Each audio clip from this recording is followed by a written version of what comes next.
CHICKEN. Use the code CHICKEN in the shop.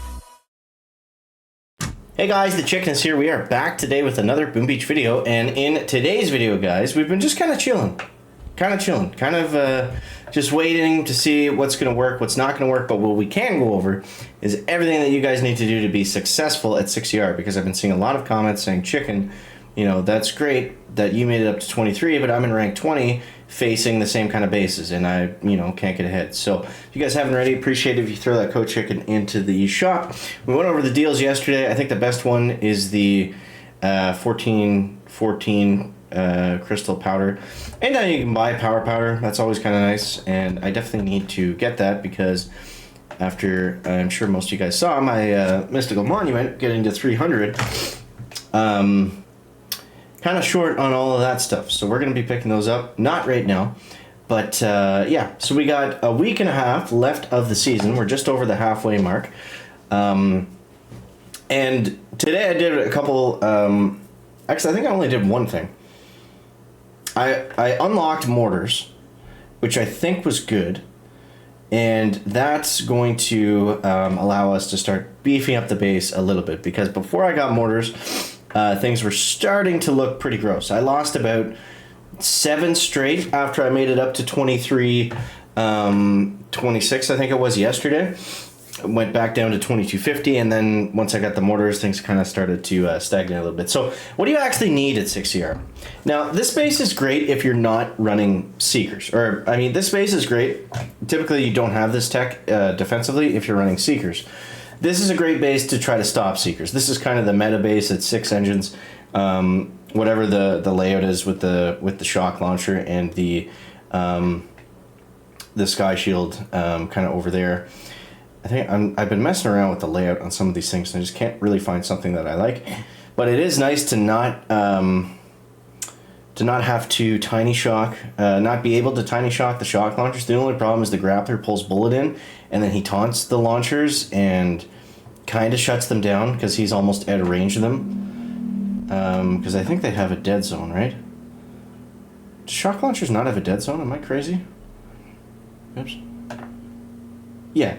So if they're in the dead zone, then they just don't do anything. So, I don't know. I've been trying to figure out what the best placement is, and I have not yet been able to do that. But anyways, that doesn't matter for right now. So what do you need at 6? What do you need at 6? Let's go over that. So we'll dive into the tech tree here. And you guys let me know down below in the comments what's been working for you, what has been working for you. I actually, I swapped out the tiny shock for remote defib, which was kind of an interesting move. And the reasoning behind that was just to get more troops on the field, to try to get more percentage on some of those bases, because the tiny shock's great, but I'm not really full clearing right now. So I felt like it made more sense maybe to have the remote defib in talking with Average Joes. And yeah, that seemed to be working for him. He got up to 24, but I don't know, I think I need a little bit more tech. And we might need troop damage, really, to make that work. So we got some decisions to make. So what do you need at 6? That's what we're going over. What do you need at 6? So at 6, I would say skip the building health. That hasn't really helped me out, like, at all. Get to the sky shield. If you have the shock launchers, get to the sky shield. And if you can, max out your rockets. I think those two things are pretty important. That's kind of your minimum tech, and then from there it should be fairly, you know, even. Now, that's what you guys should do. What I'm thinking of doing is, I'm not really sure. I've got a couple different options. I kind of need a lot of stuff, but I also don't want to backfill too much and then be late to heavy choppers, because we might need heavy choppers, although everything seems to be all about Seekers. This season, that's kind of the end meta, especially with bullet and stuff. So we got to find a way to stop those guys first, because there are a lot of good tools to use Seekers this season. And yeah, so we'll see what happens. But there's also a lot of stuff, you know, towards the end of the tech tree.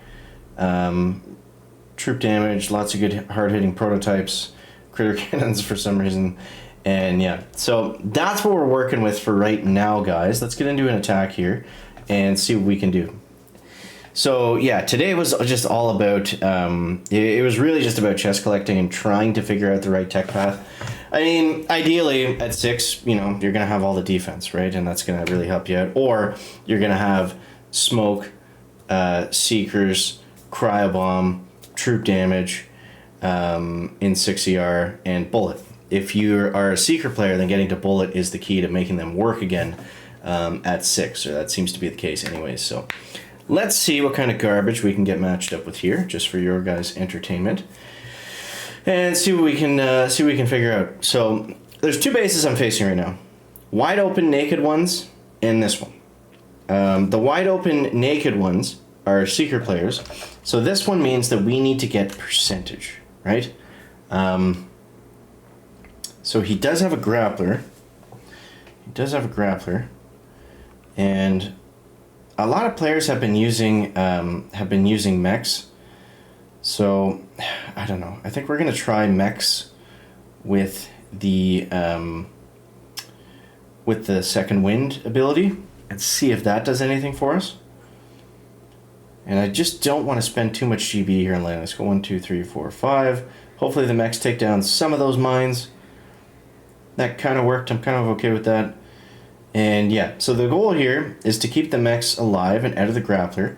We can actually bring some back, but we don't really want to do that because that's not really goal number 1 of this. But what we can do is we can throw some riflemen into the mixture, which should help to speed things along, speed things through. Let's go shock over here. And now we're just kind of farming. So I opted to shock the critter launcher just because I don't want too many of those guys farmed up, because those will absolutely ruin these kind of attacks with just bombardiers. So let's see if we can get a second wind out. There we go. Couple bombers, couple rifles. Now again, the whole point of this attack is not to clear the base, but it's to get percentage. I mean, if we could clear the base, that would be fantastic, but that's just not how it's gone for me today. So I'm thinking we'll unlock troop damage next, because I can't see us surviving like this if this is our attack on offense for much longer. So let's take a look there. Maybe we got, I don't know, 30%, 32% there. Oh, it's going to be close. It's going to be close. Let's see. Oh, we got him. We got him. 24 to 21. Okay. So, yeah. I don't know. I don't see that being that consistent for that long. But that's the thing, is the bases like this, they have the same offense that I do, which is, you know, essentially nothing. Laser Rangers, they don't really work right now. Without the troop damage, they just don't have enough HP. Yeah. So that's what we're working with for today, guys. I hope that helps you out. Let me know what you think down below in the comments. And as always, guys, thanks so much for watching. That is going to wrap it up for the video today. Make sure to leave a like if you found it interesting, entertaining, or informative. We'll catch you next one, guys. Chicken out. Back.